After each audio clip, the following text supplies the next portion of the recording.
It's the same with the referral partners and the clients. Look for the medium to long-term approach, not the short-term. The same with Yeah. ads and GBGs. Look for the medium to long-term approach, not the immediate wins from it.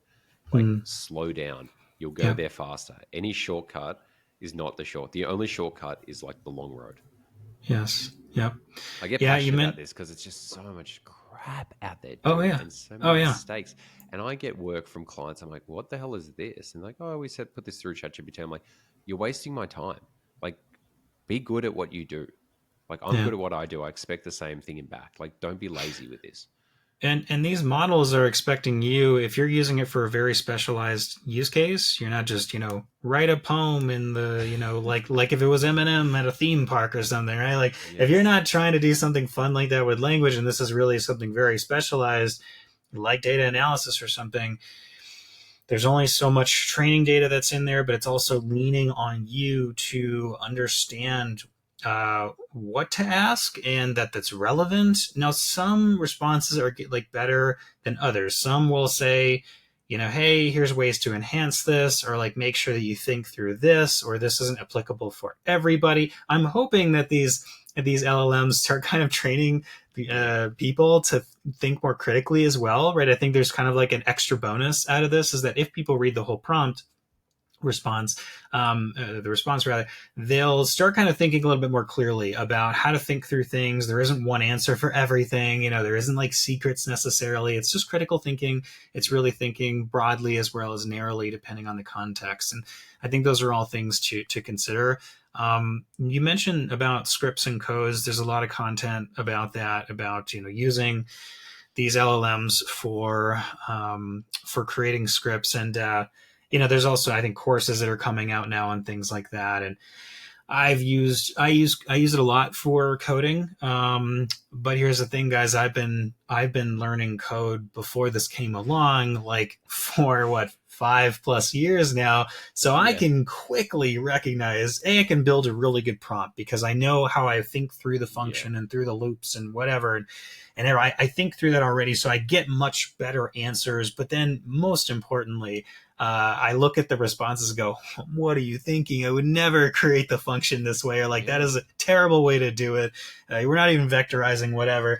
But that comes from the education. And I'm seeing this now too, where I actually just was speaking to someone through email the other day. They were mentioning, I'm going to be using Claude and ChatGPT to start, you really, and this is great. Like they were inspired by the Optimizer episode that I did with Frederick Valles on data analysis for PPC. And they're really inspired by utilizing statistics in their PPC analysis and learning more about that. But then I hear them also saying, hey, I'm going to be using ChatGPT to learn that stuff. And there's a part of me that's like, good, they're inspired and they're going to get a lot out of that. But there's another part of me that worries they're going to over rely on ChatGPT to give them all the answers, when I know through years of arduous study that statistics it's a whole world. It's a mountain. It's not a hill. There is it's literally a course in most universities. Not a course. It's a degree in most universities. Like, it's a full degree, right? And even when you get out of it, you're only like 2%. Right. How to practically apply those things. It's a whole world. So I see these things like, can you teach me statistics? It's like, I appreciate that you think that I could do that, or teach me Python or something. It's like, guys, this is an entire. You're talking about software engineering. You're talking about statistics. This is a whole degree program. It's not that simple. I'd love to give you the 10 tips to be a master at Python for PPC, but you've got to learn the basics. You got to build the foundations, and then if you want to work with these LLMs to help you with that, I think that is a great idea. I do it myself, but I'm very, very cautious when I'm using it, and I'm always making tweaks to it and going like, stop truncating, stop using placeholders, no pseudocode, make sure that you put this function before you got to handhold it a little bit, but you have to know how to do the handholding in order to get the results that you're looking for. So that's really, really vital. Don't use it as a crutch. Mate, that's powerful. I saw something the other day that, with a lot of this stuff, there's 3 stages. It's number 1, you've got to start to recognize patterns, which is like learning things. Number 2 is you've got to use the patterns to verify that you've recognized the right patterns and, get real world feedback. And then number 3 is you create your own patterns, creating your own softwares, dashboards, all these things, revolutionizing and taking it further. And everything you just said then is like, you're right. Like, these skills take 5 to 10 years to get good at, great at, but not even excellent at. And you've got to be doing it all day, every day. I was speaking to my executive assistant the other day, and I was just showing him some stuff really basic. He's like, Michael, how long did you take to get good at this? And he's like, I'm like, I don't know, 5 years. And he's like, dude, you're like as good as someone who's like been doing it for 15. But I'm like, but I do this every single day. And then I've got other team members who are like, oh, can you teach me how to do that? I'm like, bro, like, this isn't like I'm just like giving you a cheat sheet and then like I'm downloading it like Neo in the Matrix getting plugged into karate. That's good. It's good that things take time, because the thing is people just give up on it. And if you're not like hungry to learn the skills that will apply for the rest of your life, you'll be one of these people trying to like sample a bit of everything, but you're not good at anything. Yeah. And you've got to like really decide what skill stack you want to master. And what, like for me, it's Google Ads, Meta Ads, landing page, data analysis, and consulting. That's what I've mastered. I'm just like focusing so much on.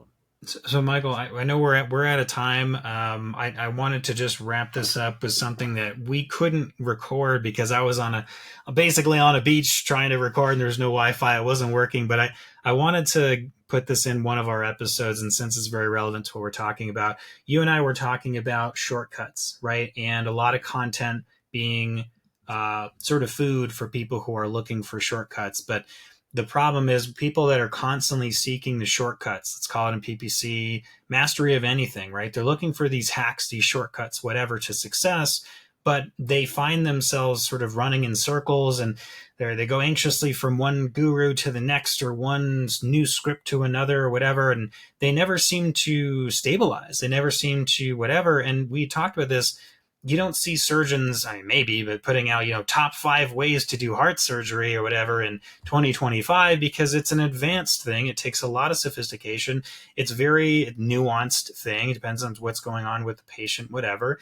But at the end of the day, when you are looking constantly for shortcuts, you're never building the expertise to feel very confident about what you are doing. So therefore, if you find something that's a tool or a checklist or whatever, you'll never fully feel confident in trusting that that is the ultimate whatever, because you took the shortcut. You don't know that that is all inclusive. You don't know. So you end up going in circles. So I think that's just something that we touched on that was really insightful, and I wanted to bring it to our audience as well. Yeah, it's called a simple concept called direct experience. You need to have direct experience, but leverage other people's learnings for the first 20% of your learning, so you're not just like failing in the wrong direction. Use these things to get you the first 20%, so you're like, look, I'm on the path, it's showing some results.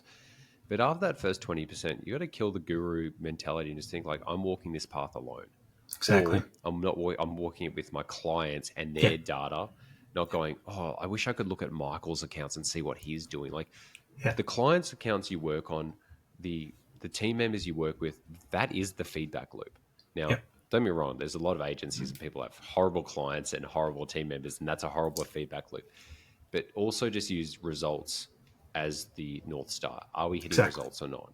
And if just use that as the ping point, there's no checklist, there's no video, there's no script that will save you. It's direct experience and just like your own knowledge over decades and decades. Well, not even decades, but years and years and years. Yeah.